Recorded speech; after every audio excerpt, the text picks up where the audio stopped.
The Dingers podcast is on the air. How are you guys tonight? Not bad.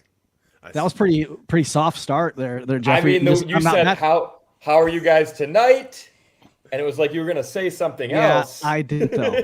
How are you guys? Nobody we just said- tied the Let's game start up. over. Hey, we're cutting the live. We're starting over. Okay. All right. We'll start over. The Dingers podcast is on the air. I'm your host, Mitch. This is episode 93. How are you guys tonight? Better. That's better. I'm doing great now that I feel actually introduced, Mitch. How are you doing? I'm doing wonderful. The Cubs are just tied it up. Nick Madrigal scoring the tying run, 4-4, and we got Franimo up, gonna hit a dong for me and get me a dinger. Love it. Yeah, nice. He actually nice. just grounded out to first base. Because I'm 10 minutes late because of Marquee. Jake, nice. man, this is wedding week for you, isn't it? Yeah, it is. Yes, it is. We are 5 days away. Is that right? Yeah, 5 days. Less than 5, I guess. It is stressful. Anybody listening that's planned a wedding, you guys know. In the pre, I told Jeff never to plan a wedding. He said he'd have no problem with that. Lucky man. Funny. It's going to be so worth it. I can't wait, but man, just a lot of tiny little details that have to come together in the final days. And it's suffocating. It's suffocating. I think that's, again, I'm not complaining about it. Like I just like am ready for it to be over and like for the day to be here. And I'm sure Mitch and Kevin, you guys know how that goes. Yep. Very much so. You're almost there. Home stretch. You got it. I'm You ready. can do this. How are you guys doing? It's been a minute. It has. Not I too mean, bad. I got to go to the Field of Dreams game, so I'm doing great. Yeah. bad. We'll get to you later. Yeah. So I got a big week coming up. I got a road trip this weekend. I got to drive to northern Wisconsin. A wedding crash. This cheesehead's wedding. Yeah. It'll be fun. Nice. That's fun. I'm getting married in northern Wisconsin. That's interesting. Better be cake, or I'm torching it. I just think you gotta fix the sunglass tan line or whatever tan line I'm seeing before. It's Maybe just the sunglass lighting. tan line. Yeah. Yep. That'd be from golfing, I would bet. Yep, Just get some there we makeup go. on there and you're fine to crash. Well, before you got on, we were talking that we were all just going to drive to Madison and crash.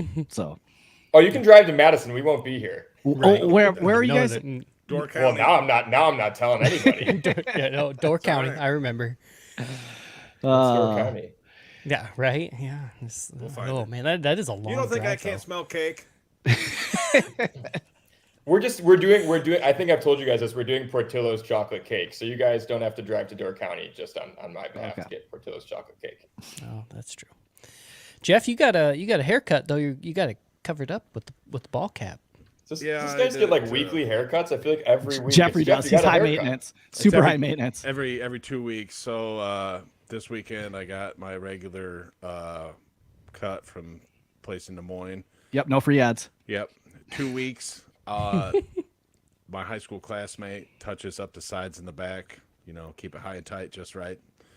So it'll be like that until winter, and then I'll just go to the lady here in Nevada because it's hard for me to schedule a haircut on the weekends when I'm coaching basketball and yelling at somebody else's kids about not running There you and go. crying about a foul that didn't get called. Isn't that the truth right there? It is. That guy slapped Well- me. Hit him back. Hey, Kevin, I I'm heard thinking- your son got a dinger tonight. Right. I was telling the guys because Hap's got 2 dingers tonight, and the way this always works every day, Keaton, my middle son, will ask me who I picked before the game started or right about the time the game starts. And then if somebody I picked hits a dinger, or if somebody in the game hits one and he's around and he notices, he'll turn to me and be like, "Yeah, I picked that person," like after they've hit the dinger. Smart. Yep. And tonight we were just getting down playing with some cars, and Hap had hit his second dinger, and he was like, "Oh, I picked Hap today. That's 2, right? That I get 2 more." And I was like, "You're too smart for your own good, you little turkey." What's up, Ian? But, nice. But otherwise, getting ready for the school year. I know Mitch has been doing that. Yep. Not ready, man. Not ready. What are we drinking tonight? Are you drinking anything there, Kevin? I am not drinking a sponsor beverage because I don't know. I don't have any in my fridge right now because I bought some and then I enjoyed them over the weekend and then I didn't have one in the fridge for tonight. So, but Toppling Goliath normally they got me covered. They got a new one. Dino Park is now open. Hey, no tickets are required and there's no height requirements, Mitch, so you can ride this flavor roller coaster. So expect twists of Citra and rapid turns of Strata hops. Best to keep your hands and mouth attached to this can at all times.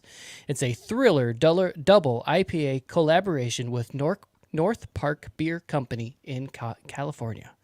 And you can find it across a ton of states. The little ad spot we got here has a whole bunch of states listed out. I'm not going to list them all out, but if you go to TG Brews. Yep, TGBrews.com. /Beer Finder. Beer Finder. There we go. You can find where you can get it.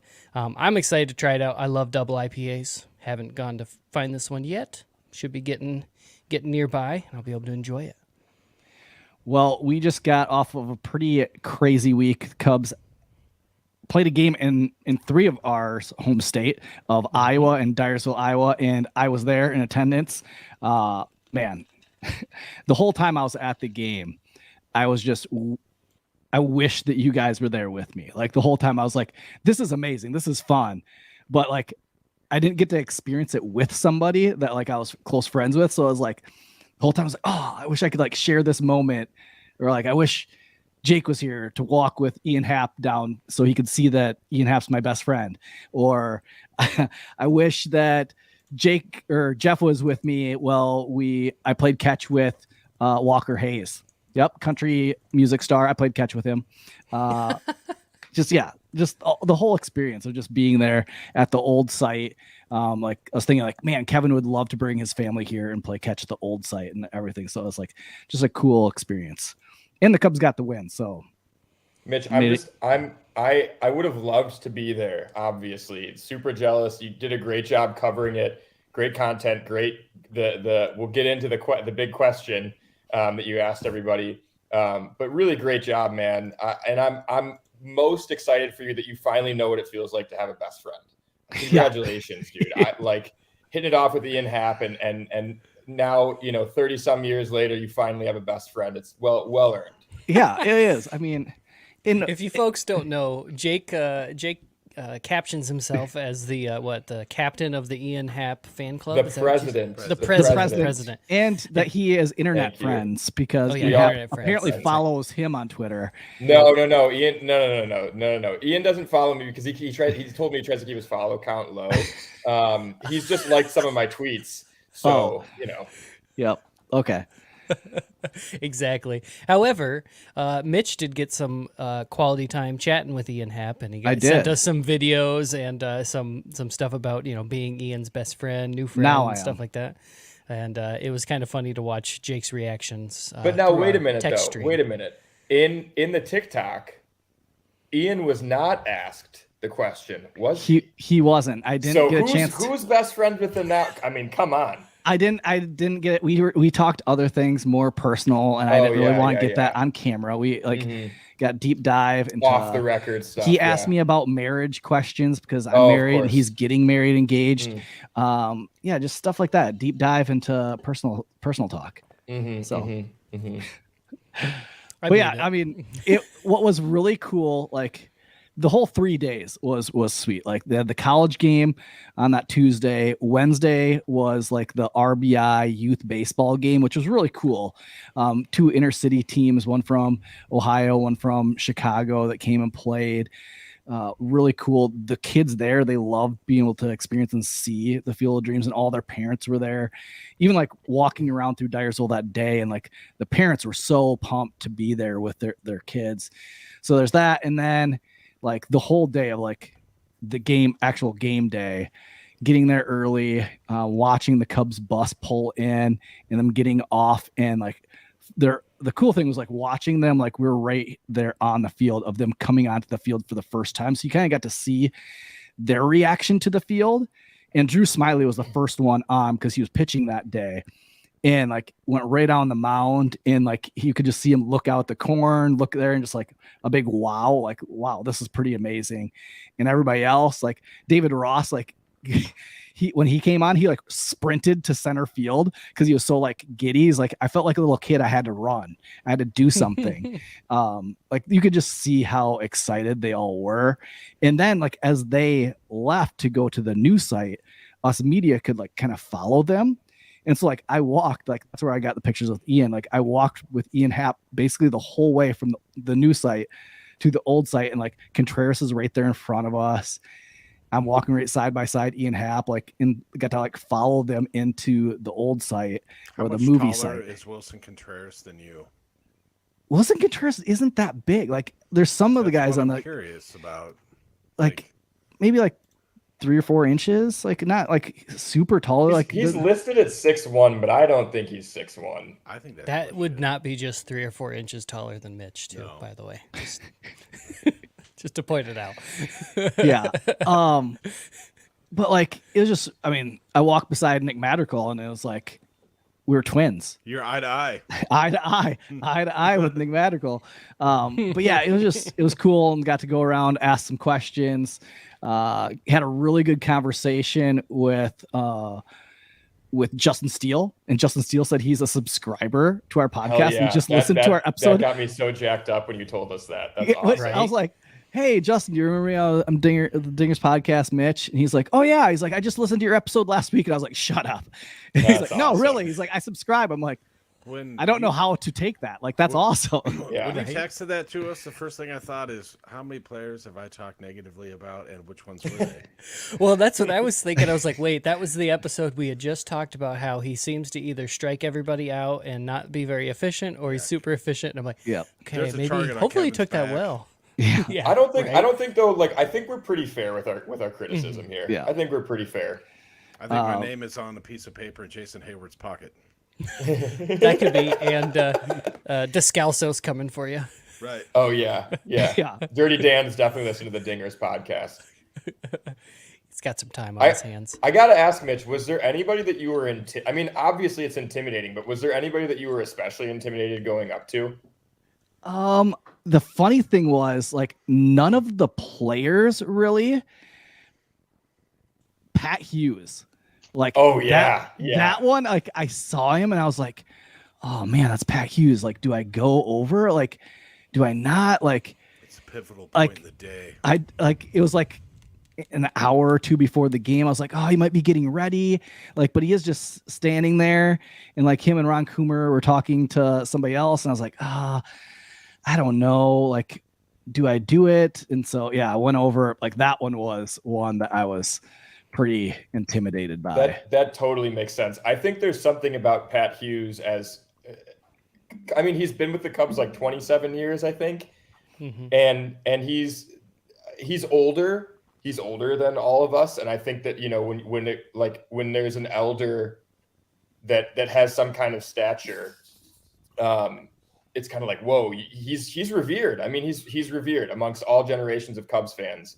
And I remember I got to see him. When I was in the documentary, I got to go that spring, and I got to see the video room and everything, which is very cool. And as we're coming out, Pat Hughes is coming down the stairs, and you guys, I was like a little kid. I was like, I feel like my voice got higher, and I was like really tentative. I was like, excuse me, Mr. Hughes, what year can was I the take a documentary picture? made? 2018 was when it came out. Yeah.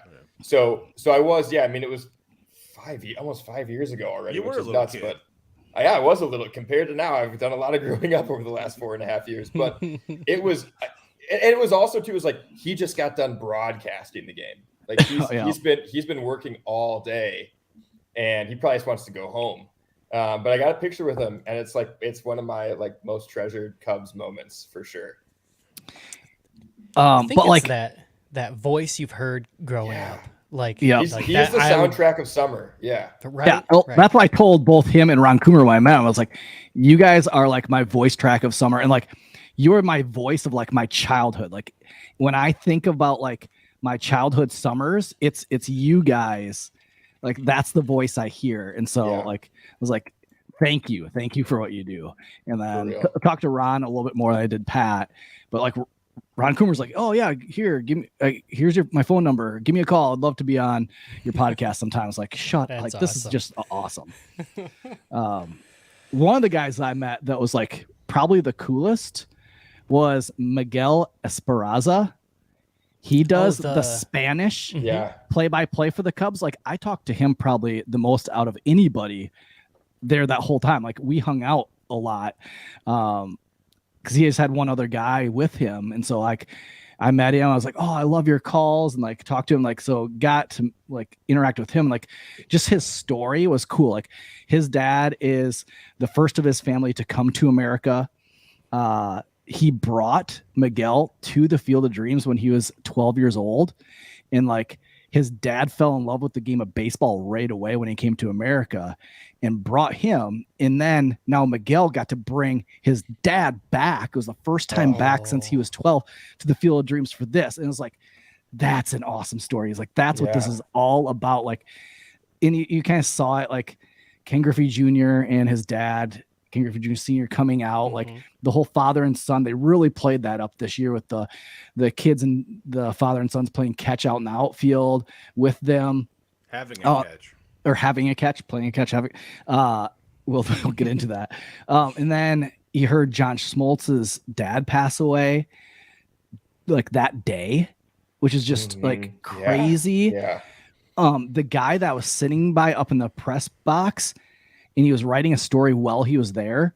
His dad passed away like 3 months ago. And so he was writing the story. He wanted to write the story while he was there and experience all the emotions. And I was like, when you get this done, please send, like, I want to read this. Like, it's just all those things. Like, there's so much more to that game than just the game. Totally. And even like there's so much more to it than just the movie. Like the movie just ties into the emotions that we have as humans of like that connection of like remembering playing catch with your dad. Like those moments you have with a father and son, or that I'm having with my son or my daughter, like those things. And like these events just bring all those memories and emotions back. And that's like the whole beauty of it. And there's so many other things about the movie that make it so great and why that movie is so good. Like I was talking to Miguel and we were talking about just different characters and who we loved in the movie. And like, I brought up why, like, I love Moonlight Graham, and like Moonlight Graham is usually like a big fan favorite, but like a lot of people miss what I love about him is like, so he missed his chance to play in the major leagues in real life, but the ghost him, when they brought him to the field, what did he do in his at bat? Sack fly. Hit a sack fly. Lazy sack fly to right field. Because that is and who 14 takes. Because that is who Moonlight Graham is.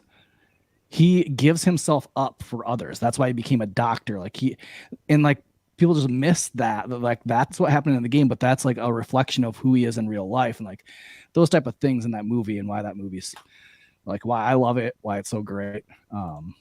You rewatched it before, like within days before going, right? I would have to.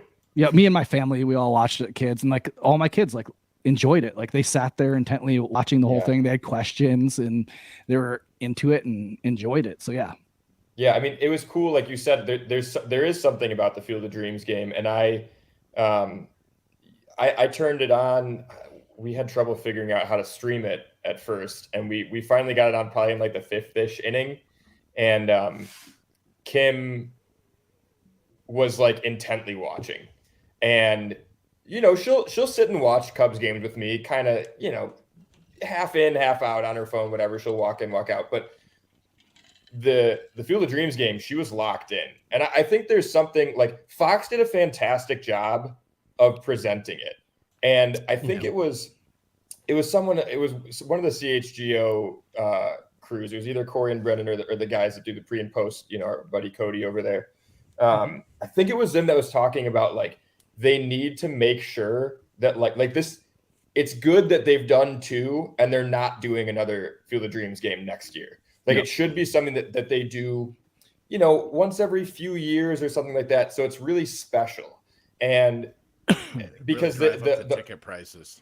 Well, no, regardless, unless they make a bigger stadium there, which might be in the plans, Mitch will. I don't know if you have. Yeah. So their plan is to make a permanent field there. Yeah. That kind of replicates what they had now, but it's going to be permanent. Plus, they're going to add high school youth fields, add more like actual baseball fields, and then they're going to add a training facility there. Plus, they're going to add a hotel there. So it's going to be like a cornfield in the middle of like all these things that goes all the way around it. They kind of want to like have it be like Cooperstown, like what they have at Cooperstown, where they have all these little league fields. They have big, huge like tournaments. They have it, and like you can look at it two ways. Like Jeff, you're going to probably bring up like they're ruining the movie site. And it's like, well, not so much that. It's I think what makes it unique is when the TV production, when they cut to commercials and they showed the Iowa landscape and the corn and the moon that night, just the and everything. horizon and the sun setting, that is so different than seeing some city where there's homeless people taking a dump somewhere close to that stadium. Oh, that's what you think? That's what you think when you see that shot, Jeff? That's of course where Jeff goes. That's what I think too. Actually, I didn't know anybody else thought that. I know. I think with the point, like, I think it's great. I mean, the point that the CHGO guys brought up that I think is really great is like they compared it to the NHL Winter Classic. Winter Classic, yes. Yeah. And they were like, but the Winter Classic has kind of lost its luster. And I agree. Like, I remember when it first started, I thought it was really cool. And college started doing it too. And the Badgers got to play in one at Camp Randall, I think, or Lambeau somewhere. And it was very cool. And yeah, I just like hope they find a way to keep it special. But I also think that they should like come up with new places to play games. Like, obviously they're doing, the Cubs are playing the London series next year, which Kim and I are thinking about, trying to get tickets for. Nice. But that was originally where I was going to propose to her had the pandemic not happened. We were going to go to, she knows this now, but we were going to go to London, and that's where the proposal would have happened. But yeah, like what others, like, so before I ask that question, like, I think the cool thing about watching that game, aside from like everything that the movie inspires, is the idea that like baseball is taking place in like, back lots like this all over the world. And I think it's really easy to get a feel for that with a sport like soccer. I mean, soccer really is the world sport. We know that. I mean, it's the most popular sport in the world. But baseball is happening in Jeff. I don't know, man. Those are the facts. If you're upset, tough. Like, go be a baseball missionary, Jeff. I don't know what to tell you. I would rather watch rugby than soccer. I mean, fair. There's nothing like spending 4 hours. I like the idea of Jeff being a baseball missionary. I do too. Right? I just pulled that out of nowhere. Jeff, I know you're calling now. Yeah. I think that there's. You can fundraise. We can like. Yeah. Play ball is already, MLB's play ball or whatever is already a thing. You can take up. You can be the president of that. I'm the president of a fake fan club. You can be the president of a real thing. I just think it's really cool. I mean, it just is like baseball could be, played in the middle of nowhere as long as you've got enough people to play the game. And it was really special. But I'm curious, what do you guys think? Like, I have a huge idea that like would never happen. So I'll round it out. But like, do you guys have ideas of like where else you'd like to see games played? Like the Little League World Series site. The Bull Durham Stadium. Cool. Yeah. The Sandlot. Yeah. Oh yeah. It still exists. Like the lot where they filmed still exists, but it's tiny. It's tiny.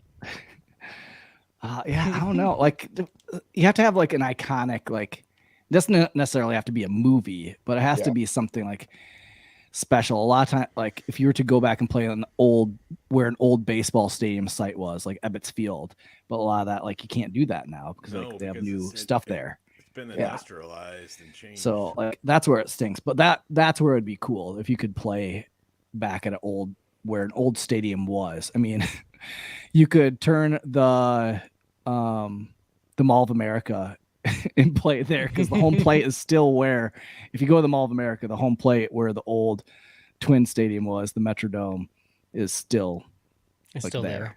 That's awesome. Yeah, I mean, it's funny you say that, Mitch, because my dream, and this is thanks to playing a lot of MLB The Show back in the day. My dream would be like, it'd be super cool if like some big investors or whatever built a Polo Grounds replica somewhere in the States, because there's so many old like Polo Grounds, Crosley Field, like Sportsman's Park. Like, there are all these classic stadiums that I wish that I could go back and experience. Yeah. And I think it'd be really, really cool. Like Polo Ground, like it'd be ridiculous to play a meaningful game there because of the dimensions, but like not only could it be Fire Stadium in Rockford. Okay.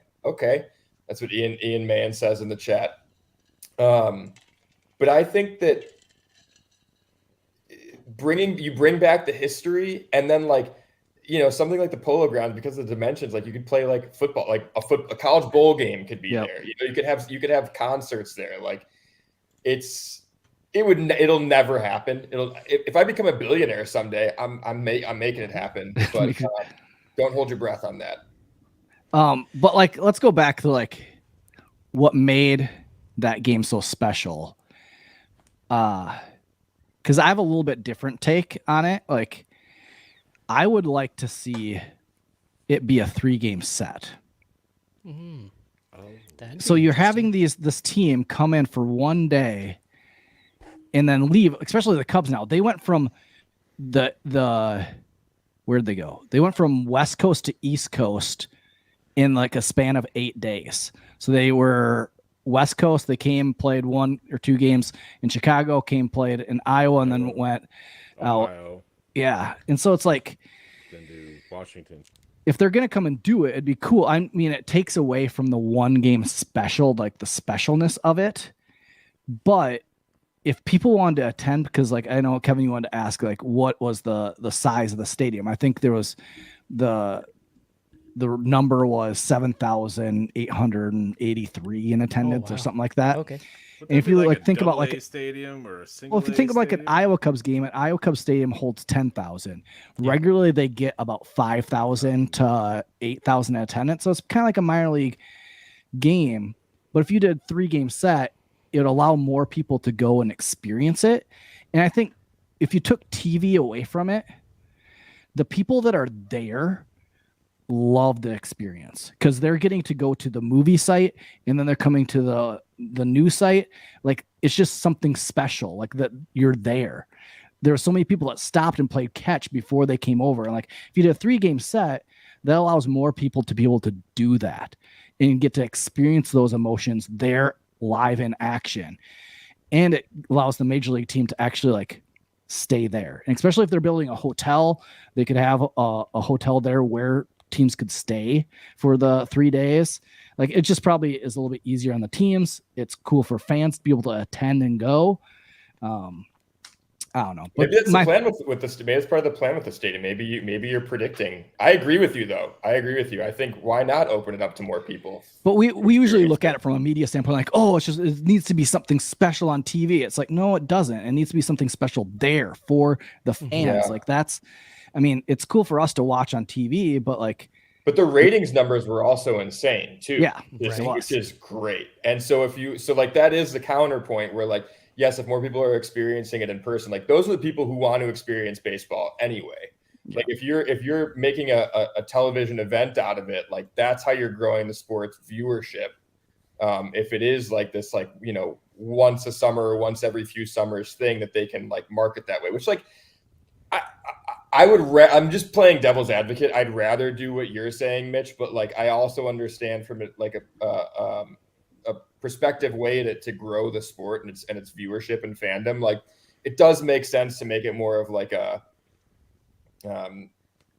spectacle, unobtainable. Yeah. Spectacle. Yeah. Right word. Yeah. Yeah. So, yeah. Do you guys have any thoughts or opinions on which teams should be like scheduled to play there? Only Midwest teams. I would love to see a Cubs White Sox game. I would love to see a Twins Brewers game. Yeah. Like those, like keep it Midwest teams. See, that's kind of how I feel, and I don't like any. I kind of like if they branched it out to more teams, like the original teams in Major League Baseball. Yeah, that's what I was going to say. Like the Colorado Rockies, not the Miami Marlins, not the Rays. No offense to those teams, but they've only been around since the mid to late 90s. I saw one person post that there should be they should do a game at Old Brewers Stadium and have the Guardians play the Brewers, have Bob Uecker do the TV so it could like replicate Major League, and you have Bob Uecker doing the announcing. That'd be funny. Yeah, and then have like Charlie Sheen and Wesley Snipes and But, Dennis Haysbert. Right, that'd be pretty good. I don't know. Thinking about using an event like this to build the game, and I know the owners they're running a business, they want to make money, but I don't know, something that popped in my head when we were talking about other stadiums to go to, like how much of a hassle would it be for for a major league team to go play at one of their minor league affiliates for a game? Or something like that. I was just thinking like Iowa has the Field of Dreams, but imagine they went down to Tennessee and played a game at the Smokies ballpark or something. Yeah. Like yes, but you're not getting the major league team, but I bet you draw in a lot more people to that stadium than who normally go to the Smokies, or it just brings up more hype. Yeah. I will say that I was surprised at how many young people I did see there, like young kids, and like that's great, like because that's going to grow the game, because that's an experience that they got to tie a really good experience to the game of baseball, where sometimes like little league, if they're only playing little league and they have a really bad experience or a bad coach, like that's just a bad memory, and so then they don't carry that forward. If they go to things like this and they get to be that close to the players, or like, and that's why I'm kind of for them building it and making Field of Dreams bigger. It's like that's only going to grow the game, especially in the state of Iowa, where I would say because we play summer baseball, a lot of kids don't go out for baseball. You have the 9 maybe, but besides that, you don't get a lot of kids out for summer baseball here in the state of Iowa, because high school we play in the summer. We don't play in the fall like everybody else. And so it's hard to get kids to stick it out all 5 years that they're eligible to play high school baseball. So it's good. I want them to do more and make Field of Dreams the mecca of baseball in the state of Iowa. Let's play tournaments there. Let's get youth games there. Let's do it. Let's do it up big. So I may be a little bit different, because there's some people like, oh, but they're losing the specialness of the Field of Dreams. Like, it can still be special. There's still cornfields. There's still the original site. But let's get kids more opportunities to play baseball. Because I was talking to Coach Ballgame, and like as I was driving to the Field of Dreams, I drove through all these small towns on my way there. In all 4 towns, like that was close to Dyersville, I drove past a little league baseball field, and it was overgrown with weeds, and the dirt infield was grass because like it overgrown. It's like, I hate seeing that, especially when I'm going to the Field of Dreams game, something really special, and I'm seeing that. It's like the love of the game of baseball is dying, or it's being overrun by other things. We need something special like this to light the match, to get the flame going again. So the more we do stuff like that, make baseball fun again, and doing that, like, it's only gonna grow the game. But let's get talking about the Cubs, because our Cubbies have been playing some really good baseball. They're 12-9 since the All-Star break. What do you guys notice as a difference the second half so far? Kevin, let's start with you. There's a different energy amongst this group of guys. Like it was interesting because when and kind of your next point you're going to talk about, like when some folks got DFA'd, there as a viewer watching the game, there seemed to be kind of like a little bit of like a downshift for a little bit there. But then when you started seeing Morel hitting again, when you started seeing Nelson Velasquez. Yeah, Nelson Velasquez. Yeah, especially that big dinger that he hit. there was just a couple of moments that seemed to kind of start piecing things together. And then the young guys in the bullpen who've stepped up and had just like Mark Leiter Jr. had pitched really well. I mean, He did give gonna up a dinger today. Yeah, unfortunately. And Brandon Hughes until today hadn't given up a run since July 1st or something like that. Yeah. Like we've got some guys who have stepped up and they were kind of quiet and probably there in the background for a while. And now they've stepped up into the prime role. And it's been a lot of fun to watch. A lot of fun to watch these guys play, even when Willie's like barely trotting around the field and looks hobbled. Was that yesterday or the day before, after that one dinger? But yeah, Jake, what have you noticed? Yeah, I think there's just like, I think there's probably like a collective sigh of relief, right? I think Hap and Wilson staying. So I was just I was pulling up the numbers for both of them post trade deadline. Hap has a 140 WRC plus and Wilson has a 135 WRC plus. Hap also, I mean, he's 308, 357, 513. Right. He's just been on a tear. 31% strikeout rate, which seems like I haven't noticed that, but yeah, I mean, it just feels like I would imagine that those guys feel like they can just finally breathe, and Wilson can kind of go to work every day knowing like, okay, I can be the leader. I can be the guy here for at least a couple more months, and enjoy this. And I know that this is. There's at least a finish line, a definite finish line to the season versus like the trade deadline of like, am I getting dealt? Am I not? I think that's a big thing. You know, we're going to get into Nick Madrigal a little bit. I think Madrigal's been fun, but I think there's also just like a sense overall of like, I think it just kind of feels like the guys are just like going out there like, we're going to have fun. Like, it's funny. You kind of see this thing where it's like, if a team's not competitive down the stretch, they play spoiler, and like you can only handle so many seasons of playing spoiler. Yeah. But, like, I don't know, man. I just think that they have a good team. They have a good clubhouse. Like, look at Morel, look at Contreras. It sounds like Franmil Reyes is a great contributor in the clubhouse. You've got all these young guys coming up in the bullpen that are enjoying their time there and experiencing the big leagues for the first time. I think the culmination of all of that is leading to not the most exciting energy, but like a new energy, right? Where it's like, okay, I've talked about this in previous episodes. Like, there's always going to be something to look for at any given moment in a Cubs season. And now we know what to expect, what we can watch with this team. We know that there aren't going to be any other big shakeups. Although I did see that maybe Drew Smiley might be released, or I can't remember what it was. Like, I'll look it up. We can talk about that toward the end of the episode. But yeah, I don't know. What do you guys think, Jeff? What am I on anything? I feel like I was kind of just. No, I think you're on to something. I think there's been a new energy, and I think when they started trimming some fat of some players that weren't producing, like Bodie and Schmidl, and it opened up some roster spots and let some guys, some youth play.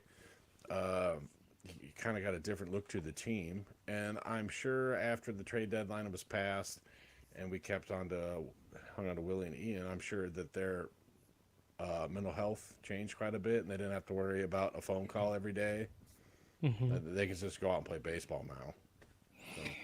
So, I will even say that there's been a shift in the fans, because now we aren't watching guys who we might not see next year. We're watching guys that we can invest in. Like, yeah, Madrigal's probably going to be here the next 2 years. Like, let's watch him. Nelson Velasquez, he's probably going to stick around, or he's going to fight for a spot. Unlike Schwindel, it's like, yeah, we kind of know what we have. Like, let's cut that. Like, Bodie, like, he came up, he didn't do anything for 2 or 3 months, or like for a month. We're kind of like, okay, like, we know what we have in Bodie. Let's see what else we can get out there, because he's nothing more than a bench role player, if that. And so it's like, as a Cubs fan, it's like, I can invest a little bit more, because now I'm seeing like guys like Christopher Morel that like, okay, we need to see what we have here. And he needs to be playing the position that he came up playing, third base. Let's see him there. See if we need to go pick up another infielder for next year. Like, let's at least get some questions answered for next year and going forward. And I think that allows Cub fans to invest and have a little bit more fun because we're watching guys that we are going to see down the road. And I mean, like you talked about Fermel Reyes, like, and him being a clubhouse guy, like, he's a great player on the field. He's been raking so far with the Cubs, like hit an absolute bullet off the wall tonight, got a triple out of it. Big man having wheels. But like, seeing him at the Field of Dreams game, like, he was like a jokester, like on the field, everybody was joking around with him, huge smile on his face, like the whole time. Like, you could tell he fit right in with the Cubs and the staff, like, instantly. That was like 2 or 3 days after him getting picked up. Like, I couldn't make friends that fast. I've had 4 days of teacher meetings and I'm still like not talking at all. And like, he jumps right in and like has this aura about him that really people want to be around. Well, and it's important make friends, Mitch. What? Would you like me to help you make friends? I did make one friend. His name is Ian Happ. He's starting to get the hang of it. Yeah, I just got the one, Ian Happ. We'll let the little bird fly. He'll figure it out. It is worth noting too, though, that Reyes has had relationships in the organization with Andy Green and Johnny Washington, I think. Yeah. I heard, with the hitting coach, and then obviously the Carter Hawkins connection there with the Guardians. So I don't know if he's played with any of the guys, but having that familiarity with the bench coach is huge. Yeah. And Andy Green, I think I read it in one of the Athletic articles. Andy Green had some like super complimentary things to say about Reyes and his work ethic and what he brings to the clubhouse. So we can get into the numbers here a little bit. I just want to give like Jed a little bit of shit. Like, that was a great move, like a subtle move that's going to fly way under the radar, but it's going to be, I think it could pay off huge down the road of getting a power bat in this lineup that we need in this. We need a power bat. So yeah. All right, Jake, go with the stats. No. Yeah. So, I mean, power bat for sure. So I guess we'll start with, this is probably maybe common knowledge at this point. He was struggling this year with the Guardians. We got him from the Guardians, right? Yep. That's because he's bounced around a little bit, but I was like, I'm pretty sure he's on the Guardians. Yeah, he was the Guardians. So this was his first year with a WRC plus below league average. And I think it was like at 74 or something before joining the Cubs, or maybe even like going into tonight's game, it was a 74. Mm-hmm. But his lowest before this year was a 111, like 2 or 3 seasons ago. So he's been an above average offensive player his entire career. One thing that I saw was really cool, I think it was Sarah Sanchez of Bleed Cubby Blue posted the average or the exit velocities of Reyes's 12 batted balls since joining the Cubs. And I think that included his triple tonight. I averaged them. So of those 12, his average exit velocity was 95.2 miles per hour, which is insane. The league average is like 89, I want to say. So 95 is nuts. He's also, I mean, very, very small sample size, but only 4 games. This does not include tonight's start. But 355, that shows it's a small sample size. And then slugging 588. He just turned 27 last month. With all of the outfield options that we have in the system, I know we already talked about power, like, he could be a DH. What do you guys see? Like, having options is great, but what do you guys see with Reyes as part of the Cubs system moving forward?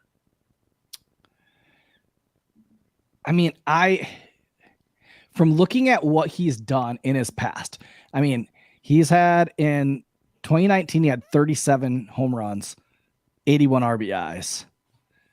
Like that, I'll take that all day. Like slugged, what was it? 512 OPS of 822 or 838. Like if we could get that guy in our lineup at DH, like that kind of solidifies a DH spot and kind of takes some pressure off some other guys, especially in the order that we're looking for power. And usually we're trying to look for that in our corners. So if we shift Wisdom over to first, then it's like, okay, now we need to figure out what we have in Morel. Because if Morel isn't the guy at third and he's just a bounce around guy to play center, play all over, then it freezes us up to going to get one of the shortstops that's going to be available in the free agency to plug in at third, and then possibly look for a first baseman. I mean, if Wisdom isn't the guy who we think he is and we want to get rid of him, like it frees us up to like do some moves without having to worry about the DH spot and finding power. Like that's, I think, what we've needed in this lineup to kind of, we talked about it before, we want to diversify the lineup because all we had was power. Now we've gone so much the other way, right, where we just have guys that make contact. The Cubs are like bottom, I think they're 19th in the league in home runs, or maybe it's worse now, but it's like we're in the bottom when it comes to slug and to hitting home runs. And so we get a ton of guys on base, but we want maybe guys that can really drive the ball and drive them in. So like, I like that what he could add. And so the rest of this year, let's find out who he is. Let's find out a little bit more, but it gives the Cubs options. That's kind of what I thought. I kind of had like a feeling of a Big Papi at a bargain kind of thing. Yeah. Or kind of like a poor man's Kyle Schwarber from the right side. Like we're getting the pop that we want. I mean, hopefully you wonder, you mentioned Kyle Schwarber, you wonder, Reyes I don't think is very good on defense, but you wonder if you can teach him first base. Like if he can just take a bunch of reps at first base this offseason. Big Papi played first base when they were, at NL stadiums during the series. Yep. I mean, Really did it. Ian Happ can give him his guy who worked with him in the outfield, maybe. For real. I mean, whatever it takes, right? I mean, if you see that this is a player that's worth investing in, and Mitch, I like the point that you make that it opens up options. I think regardless, we're getting ahead of ourselves here, but I think regardless, the Cubs are going to be in on the free agent shortstop market. We've seen rumors and rumblings of that. But this kind of Kevin, do you have? It kind of segues into our next conversation. But Kevin, do you have any thoughts on Reyes? He's very interesting. I like watching him play, and he's kind of a guy like right now I'm in love with him. I want him to stay. It's one of those like, oh, he's the guy, I want him to stay forever, type of thing. Yeah. Which is easy to fall into, especially when he's clubbing the ball out of the field. And they keep showing his like batting practice, and I think there's a short clip of like Ian Happ standing right outside the cage, and you just hear the tremendous smash of the ball, and Ian sick, like stuff like that. And it's just like, yeah, I want that guy around. He presents it's one of those, you want to have these types of problems like, oh, what are we going to do with this other good player that's on our team? How do we want to build around that? Like, that's a better position to be in than we have all holes like around the field. How are we going to do? And like, it kind of feels a question of like, hey, let's bring up Mervis, because Mervis is ripping the cover off the ball. And it's like kind of what Brian Smith talked about last week. Like, they're probably not going to bring up Mervis because he's not in the 40 man, and then that would cost somebody. And so why not go out this guy who probably has the same type of hitter as Mervis, but has proven himself in the major leagues at some time, and let's see if he can do it again, at least this year. And then next year, it's like, okay, we have you, we have Mervis, we have some other guys. Let's fight for that spot. Like, let's see it. Like, even if they sign somebody else, like, let's have a little fight in the offseason for some from playing time. So, I don't know. But it leads on to the man who's back, Nick Madrigal.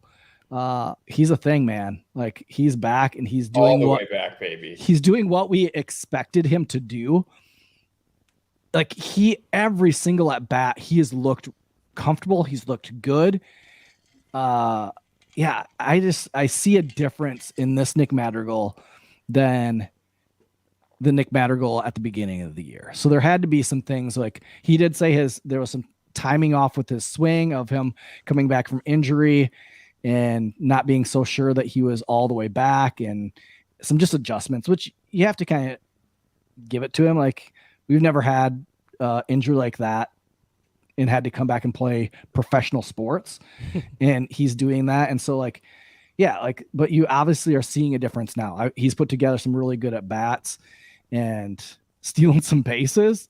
Like, he had 2 steals in Field of Dreams game. I think he had another one the other night. Like, he's doing the things that we expect, and he's doing it at the top of the order, putting him in the leadoff role, which I kind of like because he's a contact guy. He's gonna work a good at bat and get the pinch count high. Like, I think the last like 4 games to start the game, the pitcher's already thrown at least 9 pitches, which is great. Like, that's what we want to see.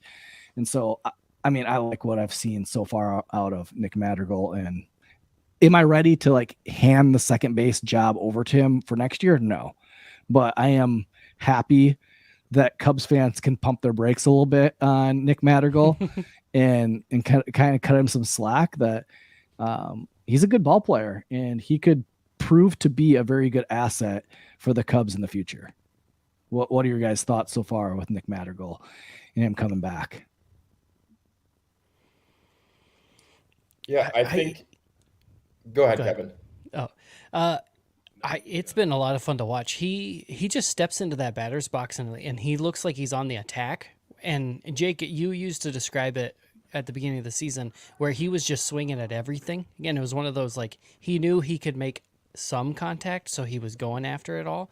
And now it's like, I don't know, it looks like he's taking control of his at-bats again, and which is fantastic to see. His spot in the lineup, I mean, it's another thing of like, okay, so if he's playing second, we got Nico. Clearly, we're not taking him out of the lineup any day soon. We know we want to go after a shortstop in the offseason. Like, somebody's going to move to third. Morel is I don't know. I love Morel, and I don't think he's going anywhere, but I think he's going to be that super utility player that plays all over. Like, okay, so you got that spot filled. Like, I don't know. It's interesting because it's like, okay, most of the infield's set, I think, as long as they go out and get a shortstop. So I don't know what the future holds there. That's one of those good luck, Jed, and your magic 8 ball of who do I want to go get? Who's going to fill in? And he's in a tough spot. Like, thinking about outfield. Like, you have Ian Happ, who you're still trying to figure out, are you going to keep him or are you going to let him go? Mm-hmm. You have Seiya, who you've invested in, that I still believe Seiya's going to come out of it. He's struggling right now, but like, I expected this. I expected this year to be kind of one of these where you're going to have to he's going to figure it out. Like, and I don't doubt that he's not going to work his butt off to do that. Like, he's going to figure it out, and it'll all even out. Like, the high of the first week and the low of like this week, it will even out, and he'll be all right for us as a right fielder. There's going to be some question marks of like center field. Do we go out and get somebody when we know we have these young guys that are still like 2 or 3 years away? Or do we still just try to fill that with Ortega or Nelson Velasquez? I would rather see Nelson Velasquez out there. I think all Cubs Nation would rather see. Right. But I mean, I think so. It broke earlier today, or I think it was earlier today. Brennan Davis is back rehabbing. Yep. So he's expected to come back to Iowa by 2 weeks. They said they wanted him at Iowa. Yeah, and then he'll play. I'm sure he'll play in the Arizona Fall League. Yep. And that's fantastic. I read about the procedure that he had done, and it had something to do with like what would typically be like a sciatica type pain.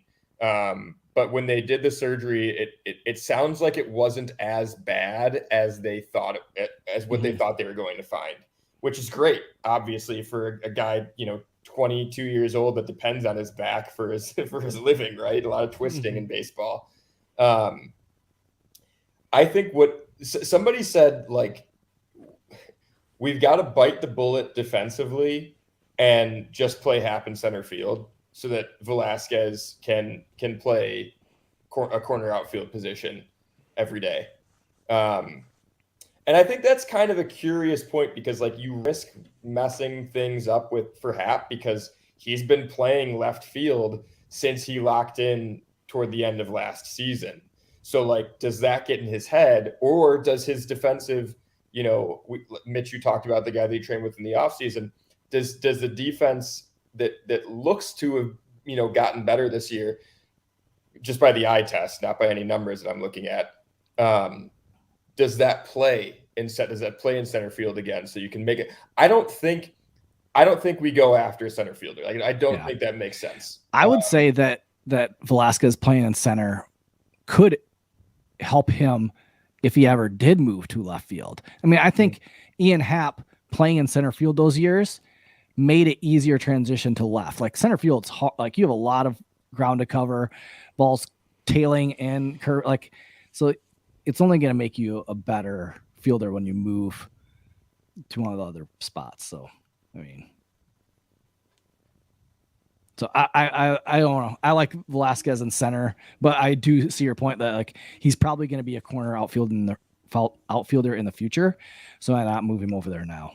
But I did want to like give a little shout out because Nicky Madrigal has been playing some ball, and he got a double tonight. I'm just excited to kind of see him the rest of the season, and that's kind of like for us as Cubs fans. There is a lot to look forward to with this team, especially now that we've sent Frank Schwindel down, we've sent David Bodie down. It's cleared up some spots where now we get to see guys, like I said, that they're going to play possible roles with this team next year and the years to come.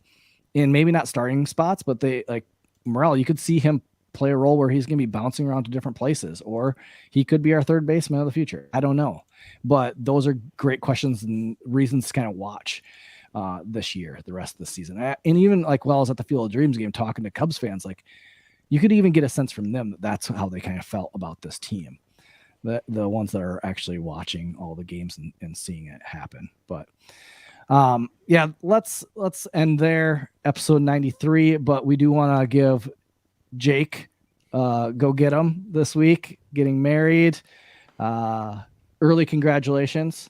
Thanks, boys. Hopefully she says yes. We'll see. I hope she says I do, or whatever she's supposed to say. You got this. It'll be fine. Yeah, no, it'll be awesome. See you on Saturday. See you there, Jeff. All right. Be one of my best pair of jorts.